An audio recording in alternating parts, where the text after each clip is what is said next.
մարդու շրջապատը շատ ուժեղ ազդեցություն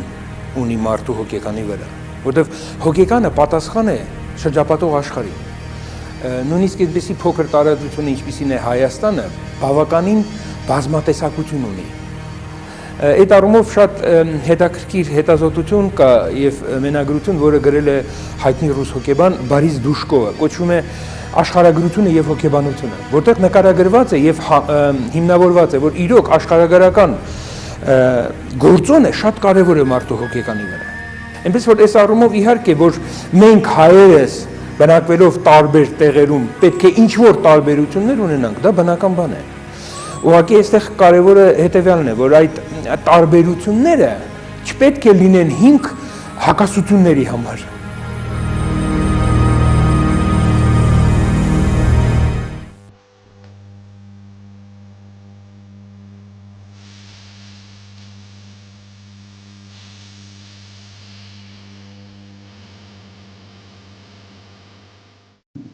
Ժողովուրդը ընդհանրապես եւ մեր հասարակությունը այն մտավախությունը ունի, այն թե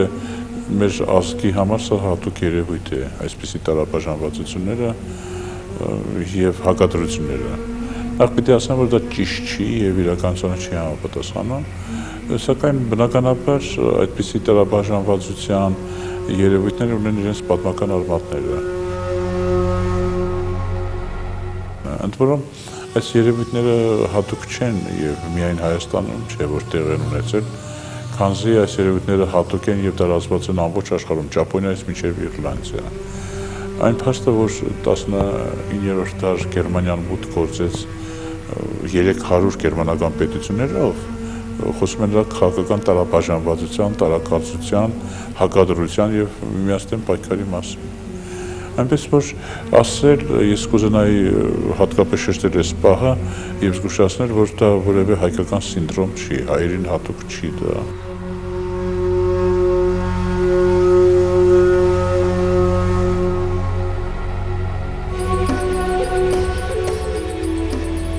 Չկա ժողովուրդ, որ չունենա այդպիսի բաժանումներ իր ներսում։ Մեր գիտության տերմինոլոգիայով սովորաբար դրանց անվանում ենք ազգագրական խումբ, այսինքն մի ազգի մեջ այդ ազգին պատկանող, բայց տեղական առանձնահատկություններով, մշակութային առանձնահատկություններով տարբերվող խումբ, որը ինքն իրեն էլ է տարբերում եւ որին տարբերում են մյուսները նույնպես։ Օրինակի համար շատ հեռու եթե չգնամ, նույնիսկ հայերը եւ վրացիները, որ իրար այսքան մոտ են, պատմական անցյալից միասին են, հարևանությամբ են ապրում, նույն մշակութային գոտում են, բավական իրարից տարբերվում են այս իմաստով։ Վրաց էթնիկ հանրության մեջ շատ տարբերվող, ավելի ցայտուն տարբերվող ազգագրական խմբեր կան եւ նույնիսկ նրանց անունները, այն ինչ մենք կարող ենք խմբի անուն ասել, ավելի ունեն մշակութային ընդգծված կամ էթնիկ ծագում, քան հայոց մեջ։ Այ հայոց մեջ մեր ազգագրական խմբերի, այսպես ասենք, անունները, դրանք նրանց տեղանքից եկող անուններ են։ Հայոց մեջ լավագույն դեպքում մենք կարող ենք ասել, հա, շիրակցիներ, գյումրեցիներ, զանգեզուրցիներ, լոռեցիներ, ղարաբաղցիներ, իսկ օրինակ վրաց էթնիկ հանրության մեջ այդ խմբերը ինչպես տեղանքի անունից ունեն, այնպես էլ ունեն հնուց եկող ըստ երևույթին իրենց նախկին ցեղային կազմավորումներից եկող անուններ, ինչպես գուրիացիներ, լեչխումներ, կախեցիներ, իմերեցիներ, 17-20 անուն կարող ենք այսպես թվարկել, եւ դրանք շատ տարբերվում են իրարից։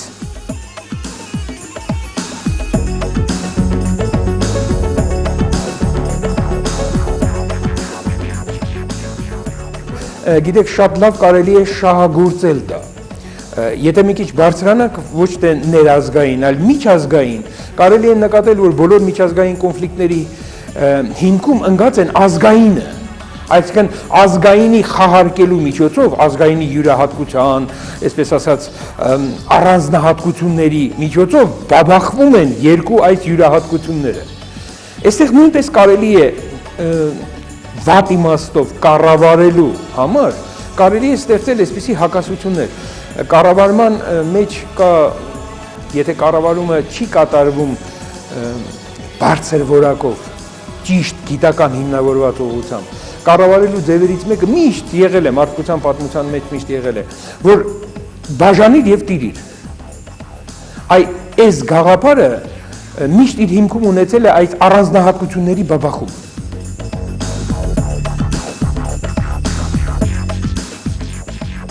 Անշուշտ պատմականորեն ձևավորված այս երևույթը ուներ նաև իր պատմական աշխարհագրական պատճառները։ Գիտեք, որ Հայաստանը խիստ արտահայտված ռելիեֆ ունի, բաժանվում են գավառները, ձորագավառների, լեռնագավառների, երբ լեռան այս կողմում շատ քիչ չէին տեղակ, թե նույն լեռան մյուս կողմում ինչ է տեղ ունենում։ Այստեղից գալիս են նաև տարազի, սովորույթների, կենցաղի որոշակի տարբերություններ։ Մյուս պատմական պատճառը կայանում է նրանում, որ դարեր շարունակ գտնվելով օտար տիրապետությունների պայմաններում, մեր ժողովուրդը ցավալի է եւ դժբախտություն է, որ գտնվում էր իհարկե օտարի տիրապետության տակ, սակայն ցավալին եւ դժբախտությունը կրկնակեր, որովհետեւ նա բախտ չուներ մեկ գոնե տիրապետության տակ լինելու, նա երկու տիրապետության տակ էր։ Սկզբում Պարսկաստանն էր Սասանյան եւ Բիզանտիան։ Պատկերացրեք, որ երկու քաղաքական ոլորտներում հայտնվելով, երկու քաղաքական պետական համակարգում հայտնվելով, որոնք հակադիր էին իրար, այնպես էր ստեղծվում, որ հայերը տարբեր շրջաններում հայտնված պիտի հանդես գային իրար դեմ։ Չէ՞ որ Պարսկաստանը անդադ պատերազմ էր Բիզանտիայի հետ, Բիզանտիան Պարսկաստանի եւ Պարսկաստանի մասի հայերը պիտի պատերազմեն որպես Պարսկաստանի քաղաքացիներ բիզանտական մասի Հայաստանի դեմ եւ հակառակը։ Հետագայում նաեւ այն բաժանվում է, ասենք, Օսմանյան կայսրության եւ շահական Պարսկաստանի միջեւ, ռուսական կայսրության, պարսկական պետության, թուրքական պետության։ Այս քաղաքական տիրապետությունները տանում են նաեւ քաղաքական ազդեցության բազմազանություն։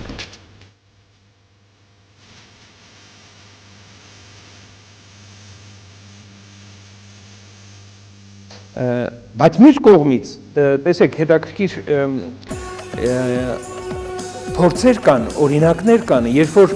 մի ընդհանուր գաղափարի շուրջը մարդիկ մոռանում են, թե որտեղից են, այլ միավորվում են, սա ցույց է տալիս, որ ընդհանուր նպատակն է կարևոր։ Նպատակի ժամանակ, երբ որ միացյալ է, ընդհանուր է նպատակը լինում եւ ազգային է, համազգային է, այդ դեպքում մարդիկ ուշադրություն չեն դարձնում եւ միավորվում են։ Այս սա պետք է լինի փաստորեն գաղափարախոսություն մարդկանց դաստիարակելու համար, սերունդներ, որպեսզի մարդկանց միավորել։ Իսկ իհարկե, եթե դա չկա, շատ հեշտությամբ է ստեղծել հակասություններ, այնպես ինչպես օրինակ կարելի է նկատել առավել եւս փակ համակարգերում, այնպիսին է ինչպիսին օրինակ Զինուժը, այնպիսին է ինչպիսին կալանավայրերը, երբ որ մարդիկ շատ քանակով տարբեր վայրերից մարդիկ միատեղ են, մեկը տեսնում է սկսվում է թայֆաները, ասենք կան այս բնակավայրի եւ մյուս բնակավայրի հակասություններ եւ այլն եւ այլն։ Իհարկե կան նախադրյալները, որոնց հիմքում ընկած է նա, որ ապրելատեղը, որը բերում է, ես ասացի արդեն յուրահատկության ձևավորմանը, առանձնահատկությունների ձևավորմանը, նաև հիմք է ծառայում, որպեսզի ստեղծեն համապատասխան դիրքորոշումներ, եւ այդ դիրքորոշումները կարող են լինել եւ հիմնավորված եւ անհիմն։ Օրինակ, քյավառցիները ունեն մի ընդհանուր բնութագիր, բայց քյավառը ինքը ձևավորվել է ընդամենը 10 քյավառի ներկայիս հայ բնակչությունը ընդամենը 19-րդ դարի սկզբներից բարբերաբար այս տարածքում վերաբնակված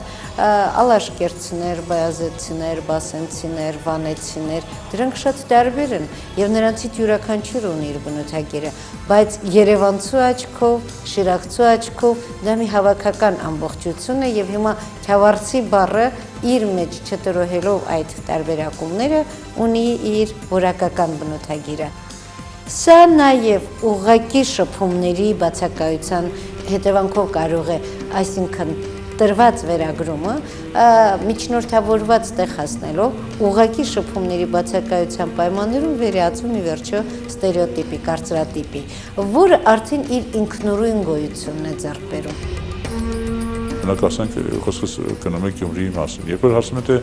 որտեղից ես, եւ ասում են Գյումրեցի, ասում են լենականց ես, թե գյումրեցի ես, արդեն իրենք լենականի մեջ տարբերակում են գյումրեցու եւ լենականցու, ընդ որում լենականցիները են տարբեր, գեղացի է, Դե քաղաքացի է, օրինակ գյուղերից եկածները լենականում են առնվազն գեղացի են, սա գեղացի, այդպես ադարձան, գյուբրեցի։ Գյուբրեցին լենական ցույց է տարբերում, դա ուրիշ կատեգորիա է, համարում էր լավագույն կատեգորիան որպես արտահայտություն։